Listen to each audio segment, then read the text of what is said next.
పాటతో శివతత్వాన్ని సరికొత్తగా భక్తులకు పరిచయం చేసిన తనికెళ్ల భరణి, మ్యూజిక్ డైరెక్టర్ అనుదీప్ దేవ్ మ్యూజికల్స్లో ఆవిష్కరించిన కైలాసవాస శివపాటకు ముగ్ధుడినైపోయానని సంతోషాన్ని వ్యక్తం చేశారు.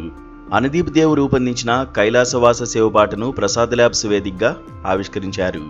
ఈ కార్యక్రమానికి ముఖ్య అతిథులుగా తనికెళ్ల భరణి, సినీ తారలు నిహారిక కొనిదెల, శ్రీనివాస్ అవసరాల పాల్గొన్నారు. ఈ పాట చూస్తే భావోద్వేగానికి లోనే ఖచ్చితంగా కాశీకి వెళ్లాలని అనిపిస్తుందని తనికెళ్ల భరణి తెలిపారు. ఈ పాట విన్నాక తనకే మళ్లీ ఒకసారి కాశీకి వెళ్లాలని అనిపించిందని అన్నారు.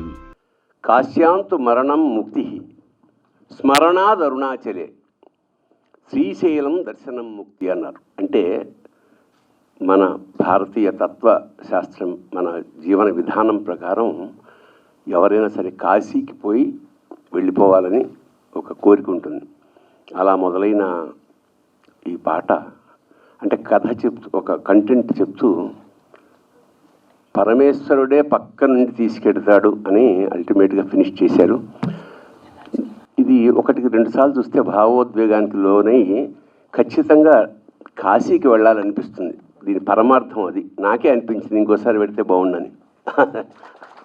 ఈ పాటను 3 ఏళ్ల క్రితం కంపోజ్ చేశానని, ఇలా అద్భుతమైన పాటగా చిత్రీకరించి విడుదల చేసే మంచి సమయం కోసం ఇన్ని రోజులు ఎదురు చూశానని మ్యూజిక్ డైరెక్టర్ అనుదీప్ దేవ్ తెలిపారు. వాస్తవానికి ఈ పాటను కుంభమేళాకు వెళ్లి చేద్దామని అనుకున్నాం, కానీ ఎక్కువ మంది జనాలు ఉండడంతో 1 నెల రోజుల తర్వాత వెళ్లి చేశామన్నారు. శివుడి అనుమతి ఉంటేనే కాశీ, వారణాసి వెళ్తామనే విషయాన్ని మరోసారి ప్రతిబింబించేలా ఈ పాటను రూపొందించామన్నారు.